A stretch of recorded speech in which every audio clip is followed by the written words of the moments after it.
শুভ সকাল বন্ধুরা, আবার মায়াপুরে চলে এলাম। নবদ্বীপ মায়াপুরে চলে এলাম। হ্যাঁ, সকালে এখন কটা বাজে? 10টা বেজে গেছে বাবা।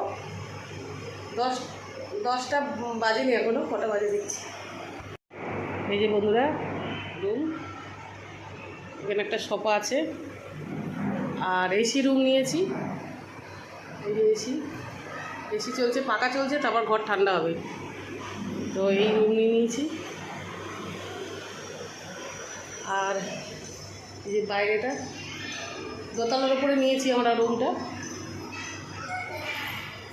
আর এই দেখো বন্ধুরা, সেই ভিউ যেখানে আমরা ছিলাম আগের বারে এসে, ওই জায়গাটাই নিয়েছি। তবে ওই হোটেলটা না, তার পাশের হোটেলটা নিয়েছি। ভিউটা দেখো বন্ধুরা, ওই বাইরেটা। তো বন্ধুরা আমরা এক্ষুনি এলাম তো, আর বাথরুমটা এখনও পরিষ্কার করে দিয়ে যায়নি ভালো করে।